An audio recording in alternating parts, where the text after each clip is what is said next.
Hello there, my name's Vanessa Smedley and I'm a painter. Well, today we have a little bit of a double objective in the fact that we are going to paint this lovely butterfly right here. We have a story forthcoming about her later, but our second objective is that we are going to try out the A Gallo metallic watercolors, and they are handmade from Italy.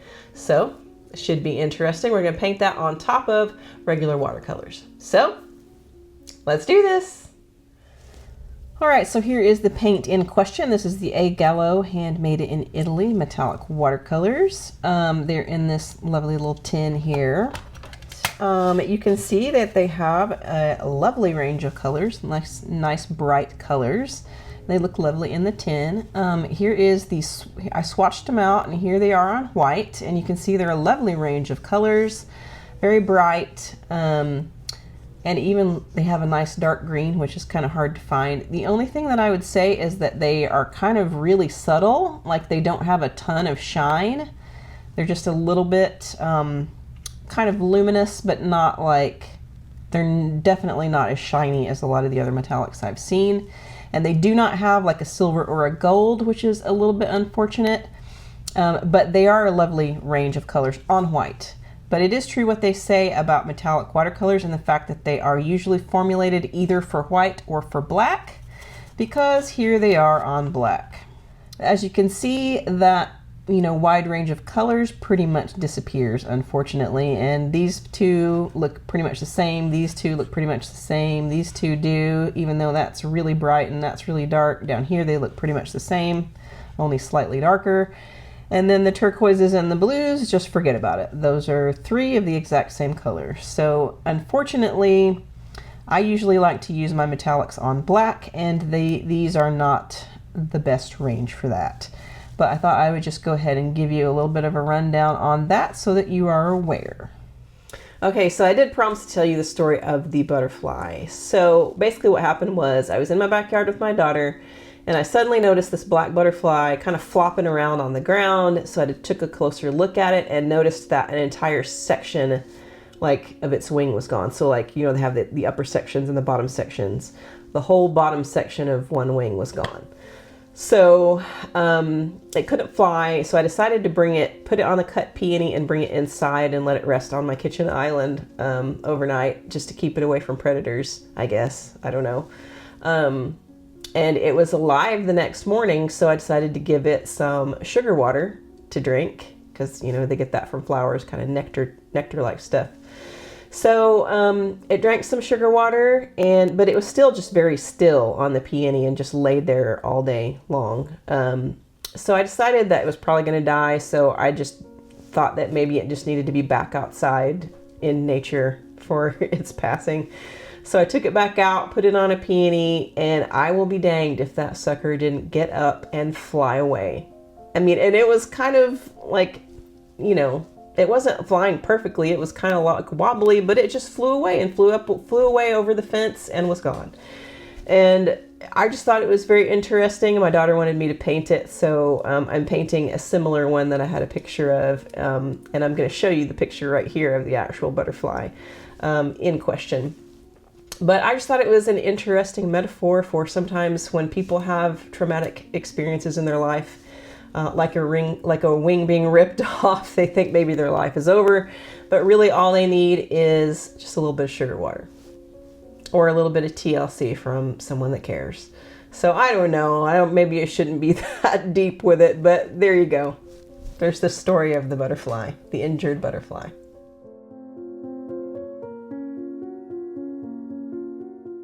I'm going to start off by masking off the details in the wings so that we can get some lovely pure color there eventually. And as usual, I always dip my brush into a mixture of liquid dish soap and water before I dip it into the masking fluid. That protects your brushes a little bit, but still wash it quickly when you're done. I'm starting on the background, so I'm going to mix sap green with some burnt umber to make it a little more natural. Then I have some Perylene Green here for the very dark accents. And then I'm taking Hooker's Green and I'm going to mix some burnt umber in that. That is also to make it a little bit more natural. For the background, I'm going to do this wet on wet, so I'm wetting the entire thing around the peony. And then I begin to drop in the color. I'm starting with the sap green mix. Just going to give it a nice lovely once over real quick, and then I'll begin to drop in the other colors. But first I add in the sap green, a little bit darker here and there. And then I'm going to begin to add in the hooker's green. And we're going to kind of make some like blurry sort of leaf structures here in the background. I don't want any of this to be too distinct, but I do want it to be able to be kind of read as being leaf structures. So we've got the hooker's green here. Now we're bringing in that Perylene Green, which is a really, really nice dark green. And we're using that in the very darkest areas.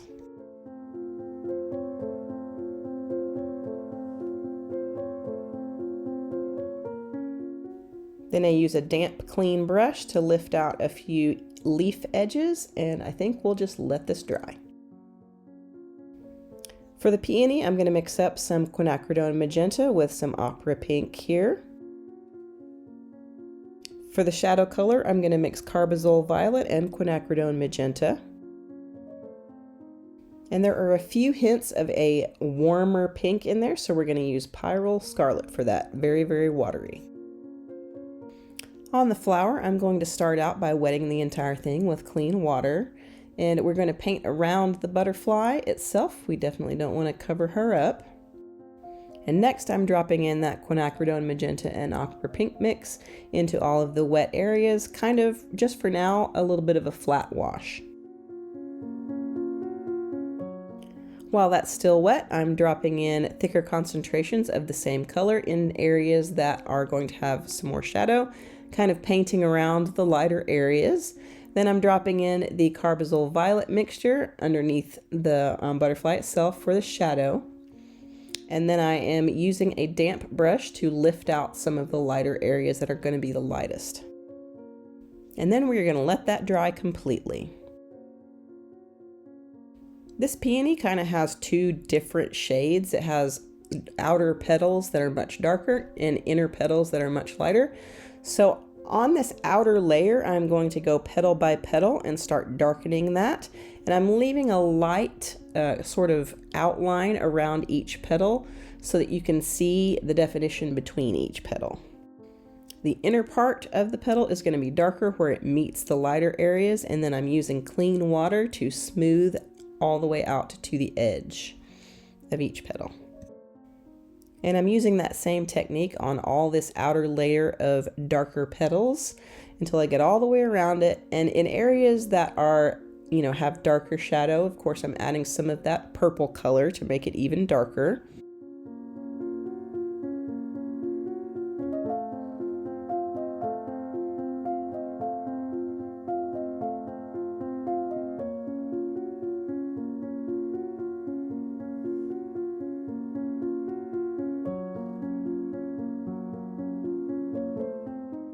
And this is where we're adding some more of that purple in the darker, shadowy areas.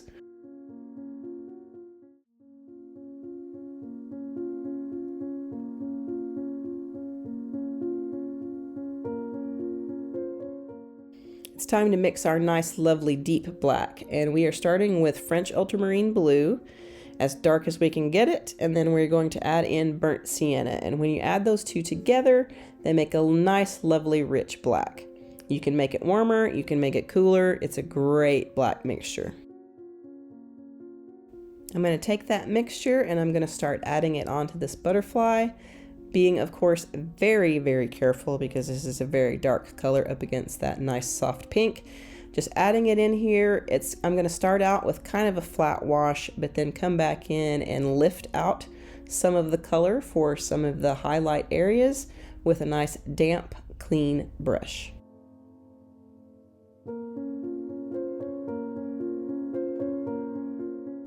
Now we're going to come back in with a little bit more detail in the middle of the flower here.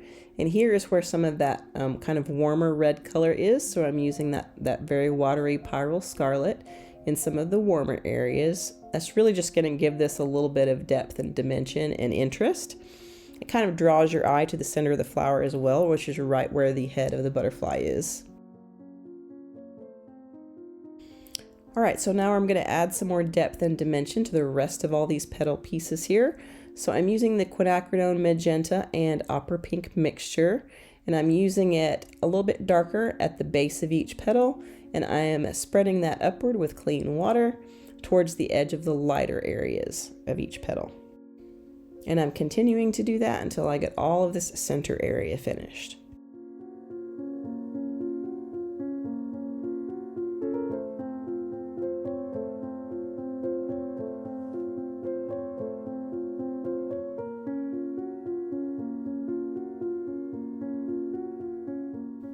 As we get towards the bottom of the flower, of course, there's going to be more and more shadow, especially underneath the butterfly. So I am darkening most of it into a darker pink, and then in the shadow areas underneath that darker pink, we're going to go even more purple. So rather than having it one flat purple color, we are going to have the same detail, but just darker. I think the flower looks like it's kind of floating above this sea of greenery here, so I'm going to go ahead and darken up the area directly underneath it to kind of ground it to the greenery around it. I do think the outer petals need to be a bit darker still, so I'm taking a stronger concentration of that color, adding it towards the center of each petal, and blending it out with clean water on each one. That should bring it a little bit darker.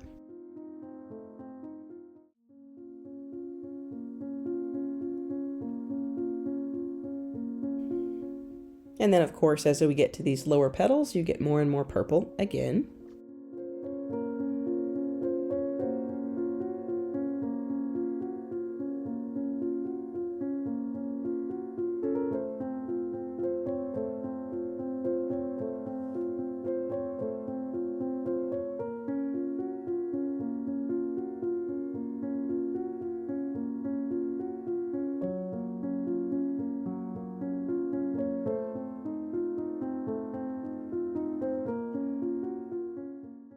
I think let's darken up some of this Pyrrol Scarlet as well.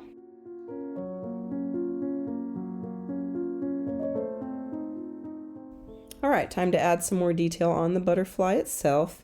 So I'm taking a thicker consistency of that black, and I'm going to begin to add in some of the darker areas.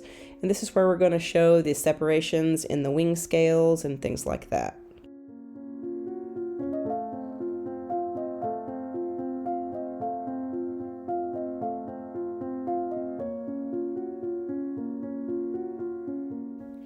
Now that we have all that detail in there, we're going to let it dry completely, and then we're going to come back in and begin to remove all of that masking fluid so that we can start adding in all the shiny bits. Next, I'm taking a number 0 brush and I'm adding in the antenna and the mouth parts and all the teeny tiny little details there. And I'm switching to a number 2 brush here, and I am adding in some more black to soften the edges of all of these very, very stark masking fluid areas so that we can then come back in and add the metallic on top of this. Especially around the blue areas, you can see that it kind of fades, the black fades around it. So I'm adding in the faded areas right now and just kind of softening the transition. And we're going to come back on top of this with metallic in a bit after that dries. Now that all of that has dried, I'm going to come back in for all these little pops of color.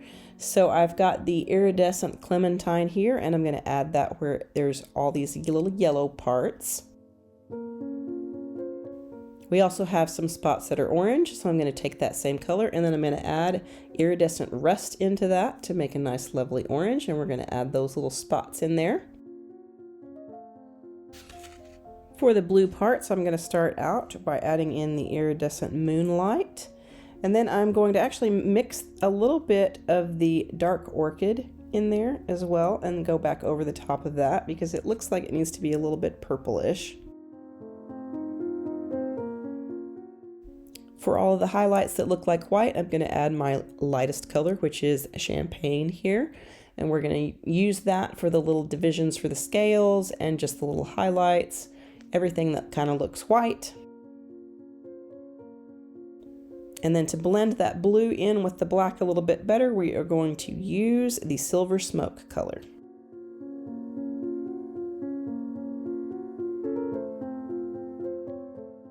I would like the blue to pop a little bit more, so I'm adding some of the aquamarine over the top of that in the lightest areas of the blue and blending that in. And just so the butterfly isn't the only area that has the iridescent, we're going to add some to the flower.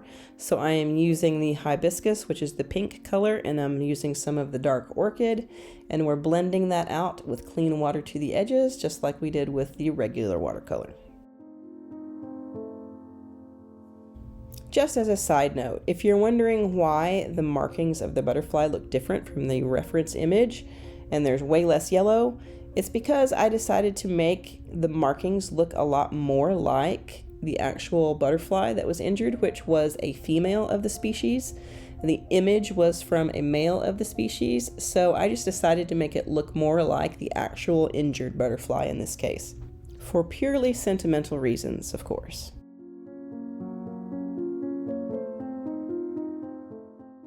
You don't have to do this, but this bothered me a little bit. The edges of the flower just looked a little bit harsh for me, so I'm taking some clean water and rubbing it along the edges and then using a shop towel to kind of blur it a little bit, and to me that makes it fit in a lot better with its background. And here's the finished product, all dry and with the tape removed, and I will say that this metallic over the top of the regular Daniel Smith watercolor is very, very subtle. You kind of have to look at it really up close in order to be able to kind of see it. But since I usually do that for you anyway, here you go. This is up close and personal so that you can see the effects of it.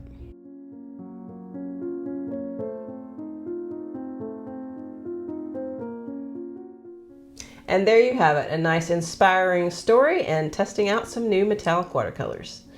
Don't forget to like, comment, subscribe, share, all of that stuff, because that's how this channel gets to grow. Thanks for watching. I'll see you again next time.